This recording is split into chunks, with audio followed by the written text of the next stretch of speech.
Hello hi welcome नमस्ते, मेरा नाम ऋतिक और आज हम फिर से बात करेंगे एक और इंटरेस्टिंग कंसेप्ट के ऊपर। तो ये वीडियो सेमेस्टर 5 के उन बच्चों के लिए मोस्ट इंपॉर्टेंट होने वाली है जिनके पास सब्जेक्ट है economic growth and business cycles. तो चलिए शुरू करते हैं आज की वीडियो को। तो हम बात कर रहे थे यूनिट नंबर 1 के लेसन नंबर 1 के बारे में, ठीक है। और इस कंप्लीट सीरीज का इंट्रोडक्शनल वीडियो मैं ऑलरेडी अपलोड कर चुका हूं। जिसने अब तक प्रीवियस वीडियो ना देखी हो पहले जाके वो वाली वीडियो जरूर देख लेना, जहां पे हमने लेसन नंबर 1 की शुरुआत की थी। लेसन नंबर 1 था क्या? Introduction of economic growth. तो आज हम इसी सीरीज को आगे बढ़ाते हुए डिस्कस करने वाले हैं इकोनॉमिक डेवलपमेंट को। तो शुरू करते हैं आज का टॉपिक। और इस कंप्लीट सीरीज के नोट्स भी ऑलरेडी प्रिपेयर हो चुके हैं with important question answer PDF. जिन बच्चों को नोट्स परचेज करने हैं वो इस नंबर पे जाए 9667836333 पे व्हाट्सएप करके नोट्स भी ले सकते हैं। अब समझते हैं इंट्रोडक्शन टू इकोनॉमिक ग्रोथ, जहां पर समझने वाले हैं इकोनॉमिक डेवलपमेंट को। तो इकोनॉमिक डेवलपमेंट में मैंने आपको एक चीज समझाई थी कि जीडीपी का एक मोस्ट इंपॉर्टेंट रोल होता है, लेकिन आज हम ये भी समझने वाले हैं क्या एक्चुअल में जो हमारा पर कैपिटा जीडीपी है या फिर जो जीडीपी है वो ग्रोथ को दिखा पाता है या नहीं दिखा पाता। तो जैसे कि मैंने आपको प्रीवियस वीडियो में समझाया था कि जीडीपी का मतलब क्या होता है? ग्रॉस डोमेस्टिक प्रोडक्ट, यानी कि एक तरह से एक फाइनेंशियल ईयर के अंदर एक इकोनॉमी के अंदर जो भी आउटपुट प्रोड्यूस हो रहे हैं उन सभी की फाइनल वैल्यू के सम को हम क्या बोलते हैं? जीडीपी बोल के चलते हैं, ठीक है। तो जीडीपी की बात हो गई। और जब हम कंपैरिजन करते हैं अपने जीडीपी का दूसरे कंट्री के जीडीपी से, फिर दूसरी इकोनॉमी की जीडीपी से, तो अगर हम इंडिया की बात करते हैं, इंडिया 4th नंबर पे आता है। तो इसका मतलब क्या है कि हमारी जीडीपी बहुत अच्छी है?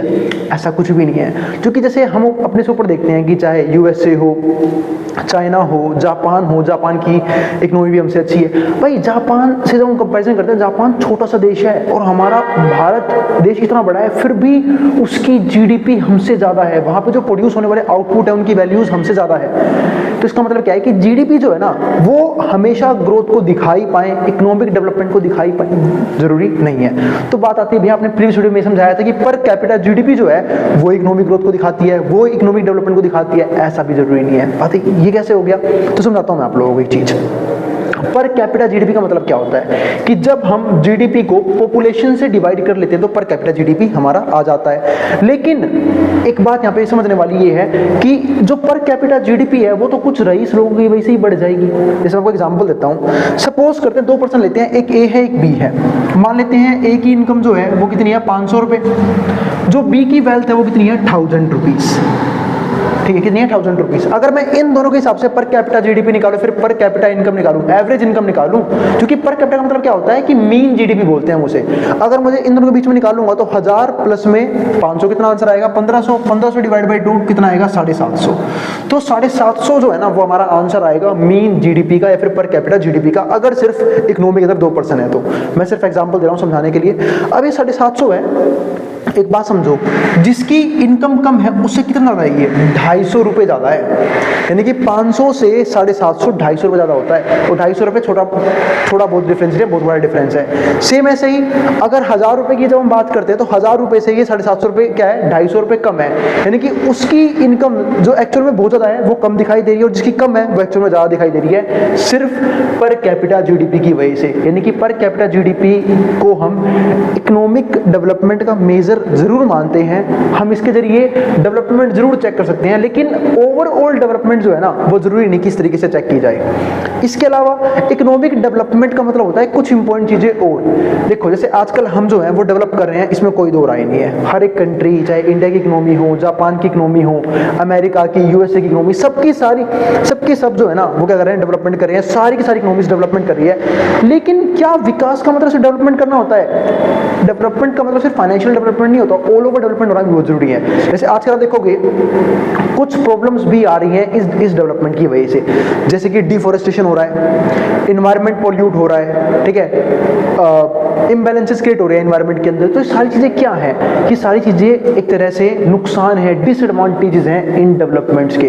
तो डेवलपमेंट का मतलब सिर्फ ये नहीं होता कि ऑल ओवर आपको फाइनेंशियल डेवलपमेंट ही करना है। डेवलपमेंट का मतलब क्या होता है कि हर एक फेज में डेवलपमेंट होनी बहुत जरूरी है। साथ साथ सस्टेनेबल डेवलपमेंट भी एक इंपॉर्टेंट पॉइंट बनता है। लेकिन जब हम डेवलपमेंट की बात करते हैं तो पता नहीं क्यों हम इस वर्ड को इग्नोर कर देते हैं कि डेवलपमेंट सिर्फ आज की जनरेशन के लिए नहीं चाहिए, फ्यूचर की जनरेशन के लिए भी चाहिए। लेकिन हो क्या रहा है आजकल, डेवलपमेंट के लिए हम जो है नेचुरल रिसोर्सेज को और non renewable source of energy को एक्सप्लॉइट कर रहे हैं लगातार, जिसकी वजह से क्या हो रहा है, लगातार नुकसान हो रहा है। और जो डेवलपमेंट है वो शायद या तो इस जनरेशन तक या फिर एक दो जनरेशन और तक सीमित रह जाएगी, उसके बाद सारे रिसोर्सेज क्या हो जाएंगे, खत्म हो जाएंगे। तो इसलिए हम जब बात करते हैं ना, तो हम सिर्फ डेवलपमेंट की बात नहीं करते, सस्टेनेबल डेवलपमेंट की बात करते हैं, यानी कि ऐसी इकोनॉमिक डेवलपमेंट हो जिसका बेनिफिट आज की जनरेशन को ही मिले और आने वाली फ्यूचर जनरेशंस को भी उसका बेनिफिट देखने को मिले। तो ये कुछ इंपॉर्टेंट पॉइंट जरूर आते हैं। अब समझते हैं इकोनॉमिक डेवलपमेंट को आगे। Economic development is a qualitative term. अब इकोनॉमिक डेवलपमेंट है ना, ये एक क्वालिटेटिव टर्म है, यानी कि यहाँ पे हम ना क्वांटिटी की बात नहीं करते, क्वांटिटी की बात करते हैं इकोनॉमिक ग्रोथ में। ध्यान रखना, इकोनॉमिक ग्रोथ और इकोनॉमिक डेवलपमेंट दो अलग अलग टर्म्स हैं, अलग अलग कंसेप्ट्स हैं, ठीक है। तो जब हम बात करते हैं ना क्वालिटेटिव टर्म की, यहाँ पे हम बात करते हैं क्वालिटी की, कि इकोनॉमिक डेवलपमेंट हम कर तो रहे हैं बट उसकी क्वालिटी कैसी है। क्वालिटी भी अच्छी होनी चाहिए ताकि कोई पर्सन एक्सप्लॉइट ना हो उसके अंदर, इन्वायरमेंट एक्सप्लॉइट ना हो। लेकिन आजकल ये सारी चीजें डैमेज हो रही हैं सिर्फ इकोनॉमिक डेवलपमेंट की वजह से। तो क्वालिटेटिव टर्म जो है ना वो काफी इंपॉर्टेंट होती है। It shows the distributional aspect. ये क्या दिखाता है, distributional aspects of economic growth, कि जो इकोनॉमिक ग्रोथ हुई है उसका डिस्ट्रीब्यूशनल एस्पेक्ट कैसा है। मतलब इकोनॉमिक ग्रोथ हुई है, अच्छी बात है, वेल्थ क्रिएट हो रही है, अच्छी बात है, आउटपुट प्रोड्यूस हो रहा है, बहुत अच्छी बात है, लेकिन क्या वो लोगों के बीच में डिवाइड हो रहा है अच्छे तरीके से, ये भी देखना बहुत जरूरी होता है। जैसे जब हम बात करते हैं इनइक्वालिटी गैप की, वो इतना ज्यादा बढ़ता जा रहा है, इसका मतलब क्या है कि डेवलपमेंट हो तो रही है, लेकिन किन की, जो ऑलरेडी वेल डेवलप्ड है, यानी कि जो अमीर हैं, जो रईस है, वो और ज्यादा रईस होते जा रहे हैं, और जो गरीब हैं वो और ज्यादा गरीब होते जा रहे हैं। इसका मतलब जो इनइक्वालिटी का गैप है वो लगातार बढ़ता जा रहा है, जिसकी वजह से कुछ लोग तो अच्छा खासा रिसोर्स का बेनिफिट उठा रहे हैं और कुछ लोगों के पास बेसिक रिसोर्सेज भी नहीं है कंज्यूम करने के लिए, वो सब दिक्कतें हो रही हैं। तो it is true that GDP must increase to fulfil the growing needs of population. हम सब जानते हैं कि भाई जो जीडीपी है वो बढ़नी चाहिए ताकि जो भी नीड्स है ना पॉपुलेशन की वो फुलफिल की जा सके of the nation. Moreover economic growth और increase in GDP is further important. और साथ साथ इकोनॉमिक ग्रोथ जो होती है ना, इकोनॉमिक ग्रोथ और इंक्रीज इन जीडीपी, ये भी बहुत ज्यादा इंपॉर्टेंट है because of increase in population, क्योंकि पॉपुलेशन बढ़ रही है, पॉपुलेशन के साथ भाई आउटपुट भी बढ़ना चाहिए, आउटपुट बढ़ेगा तो जीडीपी भी बढ़ेगी, यानी कि पॉपुलेशन के राइज करने की वजह से और टेक्नोलॉजी के एडवांस होने की वजह से हमारा मानना ऐसा है कि आउटपुट लगातार बढ़ते रहना चाहिए। तो जीडीपी में ग्रोथ तो लगातार होगी ही आउटपुट के बढ़ने के साथ साथ। Itself for which more goods and services, यानी कि ज्यादा गुड्स और ज्यादा सर्विसेज होंगी लोगों के पास ताकि वो अपनी नीड्स को सेटिस्फाई कर पाए, need to available to satisfy ever increasing wants. But the question is whether increase in countries GDP ensure welfare of each and every individual. पर हमें एक चीज और यहाँ पे समझनी है कि क्या अगर जीडीपी बढ़ती है तो वो क्या एक बात एंश्योर कर सकती है किसकी वजह से वेलफेयर होगा हर एक और एवरी इंडिविजुअल का और सिटीजन का ऑफ द कंट्री और नॉट। मतलब क्या जीडीपी का बेहतर होना ये बात एंश्योर कर सकते हैं कि भाई सारे लोग जो हैं वो खुश हैं, सारे लोगों के पास रिसोर्सेज इजीली अवेलेबल हैं। हम आज भी इंडिया की बात करते हैं कि इंडिया थर्ड इकोनॉमी बनने की तरफ बढ़ रहा है, लेकिन क्या आज भी इंडिया में ऐसे लोग हैं जिनके पास बेसिक नीड्स नहीं है, जिनके पास रोटी नहीं है खाने के लिए, कपड़े नहीं है पहनने के लिए, मकान नहीं है? बिल्कुल हैं ऐसे लोग। अगर आप अपने आसपास देखोगे तो आपको फुटपाथ पे से लोग मिल जाएंगे जो फुटपाथ पे सोते हैं, ठीक है, ऐसे लोग मिल जाएंगे जो बैगर्स हैं, रैक पिकर्स हैं, बच्चों को मजदूरी करनी पड़ रही है, बहुत सी दिक्कतें आपको आज भी हमारे समाज के अंदर दिख जाएगी। तो हम कैसे कह सकते हैं कि हम इकोनॉमिकली बहुत अच्छा परफॉर्म कर रहे हैं? ठीक है, तो वो चीज हमारे पास यहाँ पे एक पॉइंट उभर के आता है। तो ये बात की मैंने किसकी, इकोनॉमिक डेवलपमेंट की। अब समझते हैं अगला पॉइंट। अगला पॉइंट क्या है? Following arguments would clear the picture. ये कुछ आर्ग्यूमेंट्स हैं जो हमारी पिक्चर क्लियर कर देंगे। जिसमें पहला क्या आता है? Whether per capita GDP reflects the actual income. क्या per capita GDP actual income को रिफ्लेक्ट करता है ऑफ ईच इंडिविजुअल, हर एक इंडिविजुअल का, और नॉट? पर capita GDP is the mean value of income. पर कैपिटा जीडीपी क्या होता है? मीन वैल्यू होता है किस चीज का? इनकम का of the country, income of the country. It may not represent the true value of income of all individual. ये क्या दिखाते हैं? ट्रू वैल्यू दिखाते हैं, ठीक है, ट्रू वैल्यू दिखाते हैं of income of all individual, जितने भी इंडिविजुअल हैं उनकी इनकम्स का। ठीक है, इसके बाद आगे समझते हैं। अच्छा एक मिनट, ये चीज और इंपॉर्टेंट है, इट मे नॉट रिप्रेजेंट, अच्छा हो सकता है कि ये ना रिप्रेजेंट करते हो true value of all income of all individuals. तो ये बहुत बार हम देखते हैं ना, मैंने आपको भी एग्जांपल दिया था कि पर कैपिटा जो जीडीपीआई है उसका कई बार हम इनकम के रेशियो से में ना बहुत ज्यादा क्या होता है डिफरेंस हमें नजर आता है, जो मैंने आपको एग्जांपल में दिखाया भी था कि जहां पे पर कैपिटा जीडीपी कितनी आ रही है 750, ठीक है, लेकिन कुछ 1% की इनकम कितनी है 500 रुपए, एक के पास पैसे हैं सिर्फ 500 रुपए और एक के पास कितने हैं 1000 रुपए। तो ये डिफरेंसेस हमें देखने को यहाँ पे मिल जाते हैं। इसके बाद समझते हैं अगला पॉइंट, दूसरा पॉइंट क्या है, existence of inequality in income. जब एग्जिस्टेंस होता है इनइक्वालिटी का इनकम के अंदर, क्रिएट्स पॉवर्टी, तो कहीं ना कहीं गरीबी आती है। मतलब जब हम बात करते हैं इनइक्वालिटी, वो भी किसके अंदर, इनकम के अंदर, ठीक है, तो वो कहीं ना कहीं पॉवर्टी क्रिएट करती है एक साइड पे और richness on the other side. वही चीज इंडिया के अंदर है, इंडिया एक डेवलपिंग नेशन है, लेकिन कुछ लोग तो बहुत ज्यादा वेल्थ एक्यूमुलेट करके बैठे हैं, कुछ लोग बहुत ज्यादा अमीर हैं जो हमारे टॉप के बिजनेसमैन हैं या फिर एचएनआईज हैं, एचएनआई समझते हो ना, ठीक है, हाई नेटवर्थ इंडिविजुअल्स, ठीक है, और कुछ लोग बहुत ही गरीब हैं जिनके पास बेसिक रिसोर्सेज फुलफिल करने के लिए भी पैसा नहीं है ना। अब आगे देखते हैं, तो इसको हम क्या बोलते हैं, on the other side which is anti development, जो कहीं ना कहीं डेवलपमेंट का बिल्कुल उल्टा है। इसके बाद तीसरा पॉइंट क्या आता है, growth in GDP does not explicitly show improvements. जब हम बात करते हैं ना ग्रोथ इन जीडीपी में ग्रोथ की, वो does not explicitly show improvement, तो वो कहीं ना कहीं किसी भी इंप्रूवमेंट को शो नहीं करते।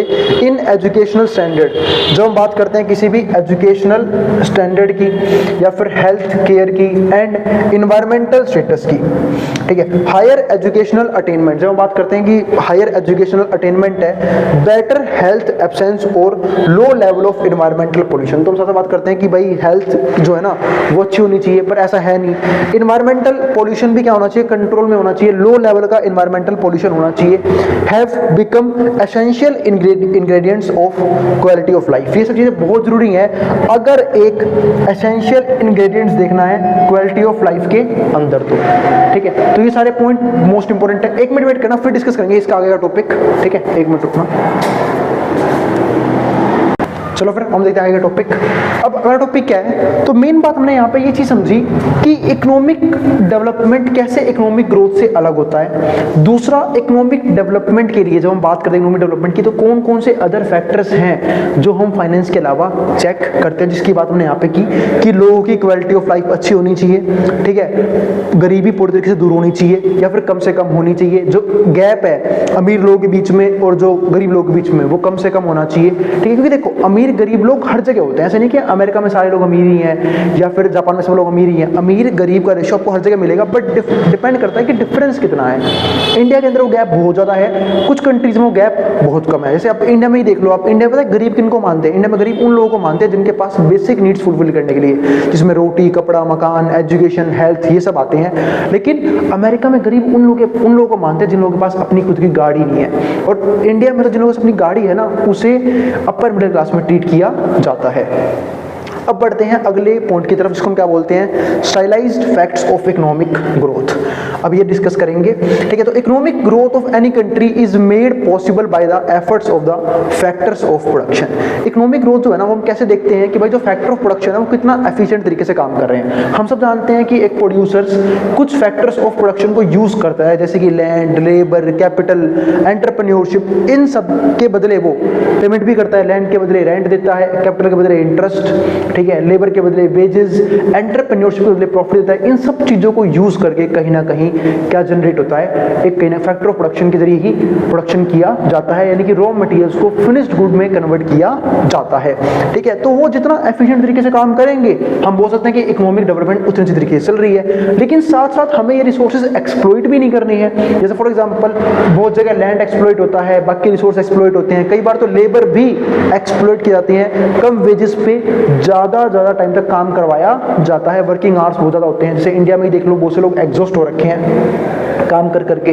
ठीक है, इनकी वर्किंग आवर्स या फिर वर्क प्रेशर क्या होता है, बहुत ज़्यादा होता है। तो वो चीज़ें भी नहीं होनी चाहिए। इसका मतलब क्या है कि जब हम इकोनॉमिक ग्रोथ को हम जब दिखाएंगे, जब एक कंट्री जो है वो अपने बेस्ट एफर्ट यूज करेगी for factor of production of that country, the contribution made by labour, और जो भी कंट्रीब्यूशन होगा लेबर का, चाहे कैपिटल का etcetera, are reflected in national income, वो नेशनल इनकम में दिखाई देगा अकाउंटिंग ऑफ द कंट्री। यानी कि जब हम नेशनल इनकम निकाल रहे होंगे, जब हम जीडीपी निकाल रहे होंगे, उनका कंट्रीब्यूशन हमें अलग से ही दिखाई देगा कि लेबर का क्या कंट्रीब्यूशन रहा, और जो कैपिटल है या फिर जो फिक्स्ड एसेट और मशीनरी हम यूज करते हैं उसका क्या कंट्रीब्यूशन रहा। इसके हमारे पास 6 पॉइंट आते हैं स्टडी के, वो देखते हैं करके। पहला पॉइंट क्या आता है, the shares of national income received by labour, यानी कि लेबर के जरिए जो भी नेशनल इनकम रिसीव की जाती है एंड कैपिटल आर रफली कांस्टेंट। ये क्या होता है, बिल्कुल कांस्टेंट होता है over long period of time, यानी कि एक अच्छे लंबे टाइम पीरियड क्या रहते हैं, कांस्टेंट रहते हैं।